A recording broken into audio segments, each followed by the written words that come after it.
Around the beginning of the 5th century BC, Athens entered its golden age, a period considered the peak of culture, art, and political ideology.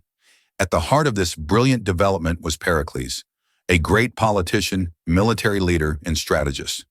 Pericles was not only a visionary leader, but also the embodiment of Athens' democratic ideals. Under his leadership, Athens became a symbol of freedom and wisdom. With a rich budget from the Delos alliance, Pericles rebuilt the Acropolis, erecting the Parthenon, a temple worshipping Athena, the goddess protecting the city with majestic Doric stone columns, expressing the Athenian people's desire for longevity.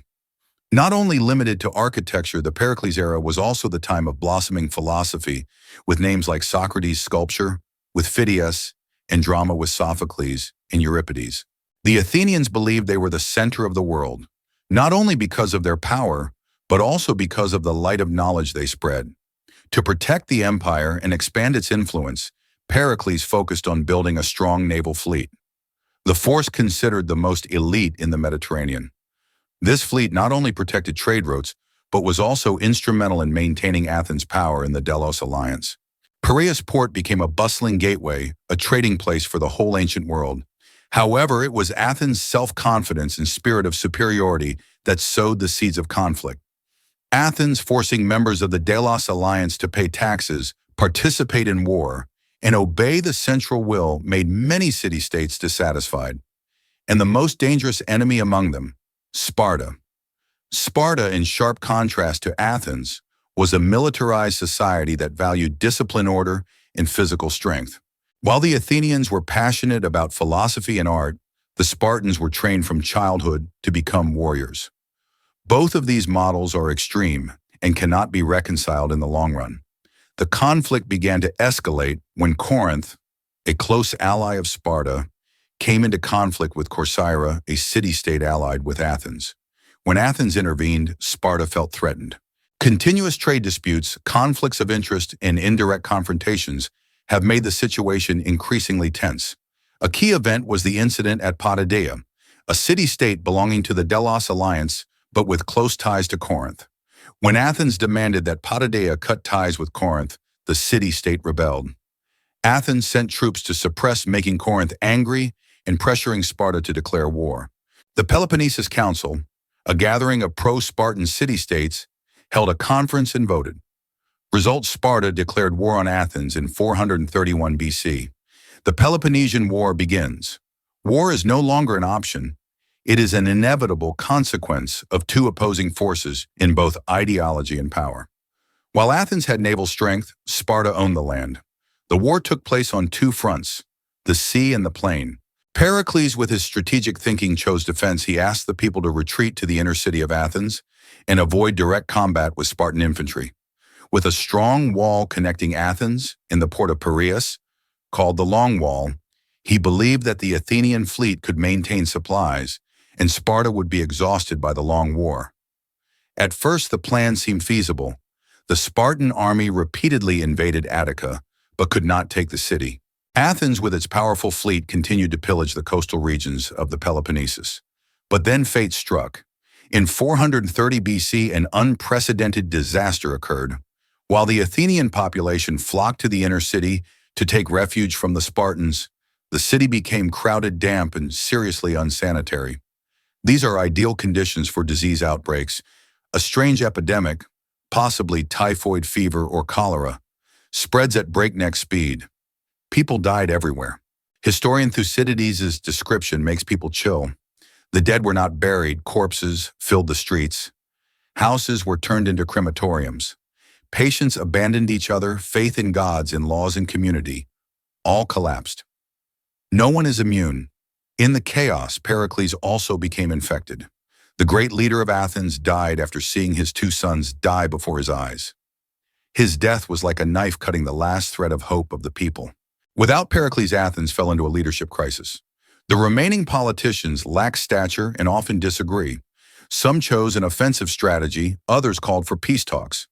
Meanwhile, the epidemic continued until 426 BC, killing at least a third of Athens' population. Under the influence of the epidemic, people became superstitious and panicked. Crime increases, faith in democratic institutions declines. Leaders were accused of failure, Many were put on trial. Outside, Sparta continued the war. Inside, Athens was rotting itself from the roots. After Pericles' death, Athens fell into a period of political instability. Successive politicians are not competent enough to maintain a long-term strategy. Among them, a prominent figure, both revered and despised, stepped onto the historical stage, Alcibiades.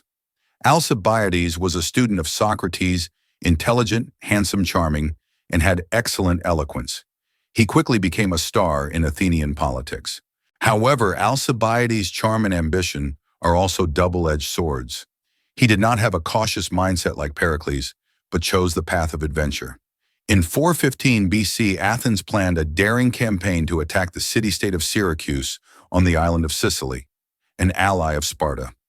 Alcibiades was the initiator and promoter of this expedition, with the goal of not only winning, but also turning Athens into the hegemon of the entire Mediterranean.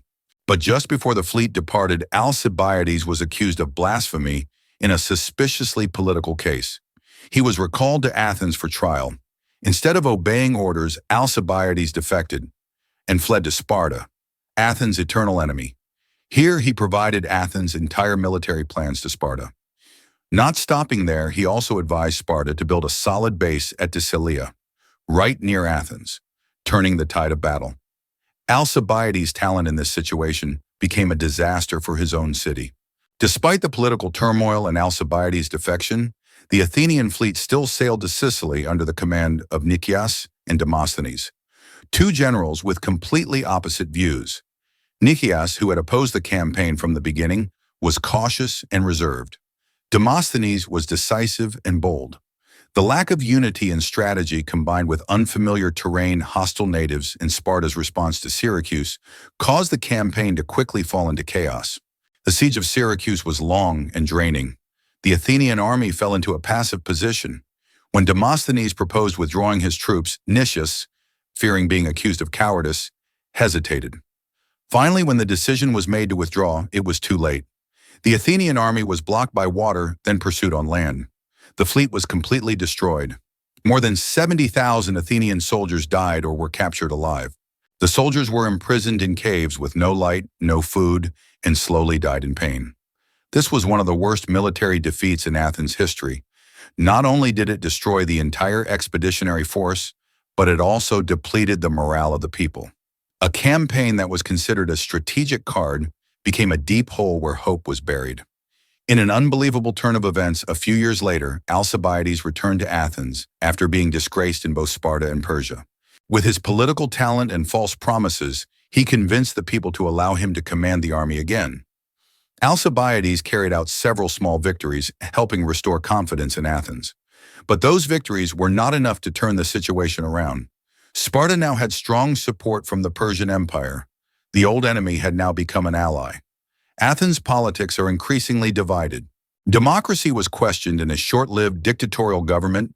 The Council of 400 was installed in 401 BC but was quickly overthrown. Internal turmoil destabilized the rear, while the front line had no breakthrough. Alcibiades was once again found guilty and fled to Thrace. History repeats itself. That talented but controversial man has never belonged to one side. In that context, Sparta began to strike the decisive blow. In 405 BC, after nearly 3 decades of constant war, Athens had not completely collapsed, but was gradually exhausted. Meanwhile, Sparta, with financial support from the Persian Empire, built an unprecedentedly powerful fleet. Commanding the Spartan fleet at this time was Lysander, a talented, decisive, and pragmatic general. Athens still maintains part of the last naval force stationed in the Hellespont area, which controls the food lifeline from the Black Sea region. If Athens lost control of this place, it would starve to death.